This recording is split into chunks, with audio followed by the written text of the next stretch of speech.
Hari itu, langit mulai menguning saat azan maghrib berkumandang di sebuah desa kecil di Jawa Tengah. Di rumah sederhana di pinggir sawah, Bu Rini gelisah. Anak sematawayangnya, Raffi, 10 tahun, belum juga pulang. Biasanya jam 5 sore ia sudah di rumah. "Pai, Raffi belum pulang dari tadi siang," ucap Bu Rini cemas pada suaminya, Pak Darto. Pak Darto menyalakan senter dan langsung keluar rumah. Ia bertanya ke rumah-rumah tetangga, namun tak ada yang melihat Raffi sejak siang. Hari semakin gelap. Pencarian terus dilakukan oleh warga, namun Raffi seolah lenyap di telan bumi. Malam itu, Pak Darto bertemu dengan Mbah Surip, seorang kakek tua yang dikenal sebagai sesepuh desa. "Mbah, anak saya hilang. Sudah dicari kemana-mana, tapi tidak ketemu." Mbah Surip mengangguk pelan, lalu berkata lirih, "Kalau sudah maghrib, jangan biarkan anak main di dekat pohon beringin itu. Tuh, sudah dari dulu dikenal angker. Banyak anak hilang." Pak Darto tertegun.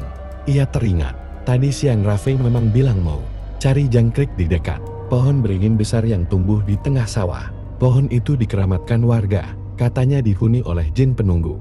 Malam itu juga, Pak Darto dan beberapa warga menuju pohon tersebut. Saat mendekat, udara terasa dingin.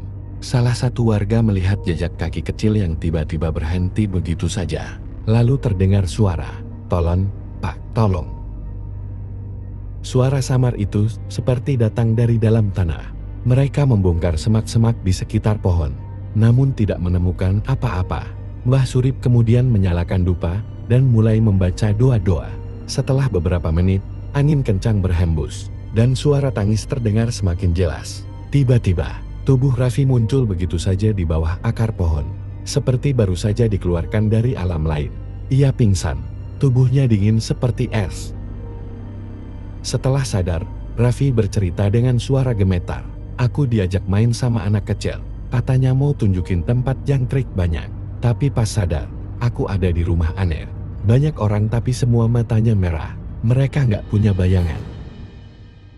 Sejak kejadian itu, Raffi jadi pendiam. Ia sering menatap kosong dan kadang masih bicara sendiri. Mbah Surip bilang, bagian dari jiwanya masih tertinggal di alam jin, dan butuh waktu agar bisa pulih sepenuhnya. Dan sejak malam itu, tak ada lagi yang berani bermain di sekitar pohon beringin itu. Karena mereka tahu, jin itu masih ada, dan masih lapar akan anak-anak yang berkeliaran saat senja. Sudah seminggu sejak Raffi ditemukan, tapi sejak malam itu, tingkah lakunya mulai berubah. Ia sering termenung di pojok kamar, kadang menangis sendiri, lalu tertawa, seperti bukan dirinya. Bu Rini makin cemas saat suatu malam, ia mendapati Raffi berdiri di jendela, menatap ke arah pohon beringin di kejauhan. "Ada yang manggil aku, Du," bisiknya pelan. Dia bilang, "Rumahku bukan di sini." Pak Darto langsung memanggil Mbah Surip lagi. Mbah Surip datang malam itu, juga membawa buntalan kain berisi kemenyan, bunga 7 rupa, dan keris kecil.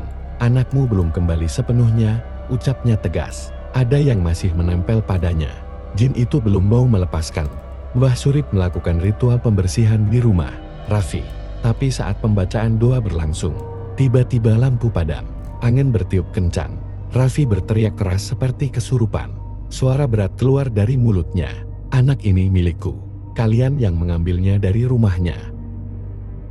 Tubuh Raffi melayang beberapa sentimeter dari lantai. Bunga-bunga di dekatnya layu seketika. Mbah Surip menggenggam keris kecil dan membacakan ayat-ayat. Suara keras bergema, lalu tiba-tiba, semua hening. Raffi terjatuh. Ia menangis sambil memeluk ibunya. "Aku takut, Bu. Aku selalu diajak kembali." Dia berdiri di pojok kamarku tiap malam. Setelah kejadian itu, Mbah Surip meminta satu hal. Beringin itu harus ditutup. Jangan dibiarkan terbuka begitu saja. Warga lalu memasang pagar bambu dan memberikan sesajen di sekitar pohon beringin tersebut. Tapi meski begitu, gangguan belum berhenti. Malam berikutnya, Pak Darto melihat bayangan Raffi keluar rumah jam 3 dini hari. Tapi saat diperiksa, Raffi masih tidur di kamarnya. Keesokan harinya, Bu Rini mendengar suara Raffi dari dapur, padahal anaknya sedang di sekolah. Suara itu berkata, "Bu, aku udah pulang." Dan saat ia menoleh, tak ada siapa-siapa di sana. Hanya suara tawa kecil, lalu menghilang.